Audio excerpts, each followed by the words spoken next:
আসসালামু আলাইকুম।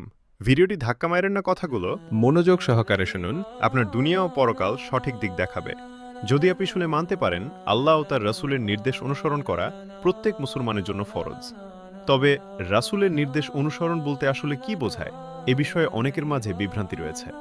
কেউ কেউ মনে করেন লোকমুখে প্রচলিত সব হাদিসই সমানভাবে বাধ্যতামূলক এবং বিদায় হজের ভাষণের দোহাই দিয়ে কুরআনের পাশাপাশি সব হাদিস আঁকড়ে ধরার কথা বলা হয়। কিন্তু প্রামাণিতভাবে সব হাদিস গ্রন্থে এই বক্তব্য একভাবে পাওয়া যায় না, বরং কিছু বর্ণনায় শুধু আল্লাহর কিতাবকে আঁকড়ে ধরার কথাই বলা হয়েছে। কুরআনের সূরা হাশরের ৬ থেকে ৭ নম্বর আয়াতে ভালোভাবে দেখলে বোঝা যায়, সেখানে নির্দিষ্ট ঐতিহাসিক প্রেক্ষাপটে সম্পদ বণ্টনের কথা বলা হয়েছে। তা সরাসরি হাদিস অনুসরণের দলিল নয়। তাই একজন মুমিন হিসেবে আমাদের উচিত প্রথমে কুরআনকে মূল ভিত্তি হিসেবে গ্রহণ করা, কারণ এটি আল্লাহর সরাসরি বাণী। নবীজি সাল্লাল্লাহু আলাইহি ওয়াসাল্লাম নিজেও কুরআনের নির্দেশই প্রচার করতেন। কুরআনে বারবার বল শব্দের মাধ্যমে তা স্পষ্ট করা হয়েছে। সুতরাং কুরআনের আলোকে যাচাই করে যা গ্রহণযোগ্য তা গ্রহণ করাই নিরাপদ পথ। অন্যথায় ভুল বোঝাবুঝি বা অতিরঞ্জনের কারণে দিনের মধ্যে বিভ্রান্তি তৈরি বা বক্র পথ হতে পারে। সূরা আহকাফের ৯ নম্বর আয়াতে স্পষ্টভাবে বলা হয়েছে যে নবী মুহাম্মদ সাল্লাল্লাহু আলাইহি ওয়াসাল্লাম নিজ থেকে কিছু বলেন না। তিনি কেবল সেই ওহীরই অনুসরণ করেন যা তার প্রতি নাজিল করা হয়। এই আয়াত থেকে বোঝা যায়, নবীজির মূল দায়িত্ব ছিল আল্লাহর পক্ষ থেকে প্রাপ্ত বাণী অর্থাৎ কুরআন মানুষের কাছে পৌঁছে দেওয়া এবং সেই অনুযায়ী জীবন পরিচালনা করা। তাই একজন মুসলমানের জন্য শিক্ষা হল দ্বীনের ক্ষেত্রে নিজের মত বা অনুমানের চেয়ে আল্লাহর নাজিলকৃত ওহীকেই প্রাধান্য দেওয়া।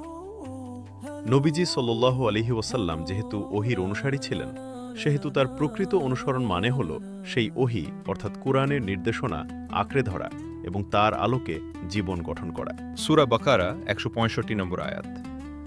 তথাপি মানুষের মধ্যে কেহ কেহ আল্লাহ ছাড়া অপরকে আল্লাহর সমকক্ষরূপে গ্রহণ করে এবং আল্লাহকে ভালোবাসার অনুরূপ তাহাদেরকে ভালোবাসে। কিন্তু যাহারা ঈমান আনিয়াছে আল্লাহর প্রতি ভালোবাসায় তাহারা সুদৃঢ়। জালিমরা শাস্তি প্রত্যক্ষ করিলে যেমন বুঝিবে হায়, এখন যদি তাহারা তেমন বুঝিত, সমস্ত শক্তি আল্লাহরই এবং আল্লাহ শাস্তি দানে অত্যন্ত কঠোর। সূরা বাকারা ১৬৫ নম্বর আয়াতে আল্লাহ তাআলা মানুষের একটি বড় ভুলকে স্পষ্ট করেছেন। অনেকে আল্লাহ ছাড়া অন্যকে তার সমকক্ষ বানিয়ে নেয় এবং তাদেরকে এমনভাবে ভালোবাসে যেমনভাবে আল্লাহকে ভালোবাসা উচিত। কিন্তু প্রকৃত মুমিনদের বৈশিষ্ট্য হল তারা আল্লাহর প্রতি ভালোবাসায় অটল ও সুদৃঢ়। এখান থেকে বোঝা যায় ঈমানের মূল ভিত্তিই হল একমাত্র আল্লাহর প্রতি খাঁটি ভালোবাসা, যেখানে কোনো শিরিক বা অংশীদারিত্বের স্থান নেই। মানুষের ভালোবাসা, সম্মান, অনুসরণ সবকিছুর কেন্দ্র হতে হবে একমাত্র আল্লাহ, কারণ সমস্ত শক্তি ও ক্ষমতা তারই। সূরা আলে ইমরান ৩১ নম্বর আয়াত। বলো, তোমরা যদি আল্লাহকে ভালোবাসো তবে আমাকে অনুসরণ করো। আল্লাহ তোমাদেরকে ভালোবাসিবেন এবং তোমাদের অপরাধ ক্ষমা করিবেন।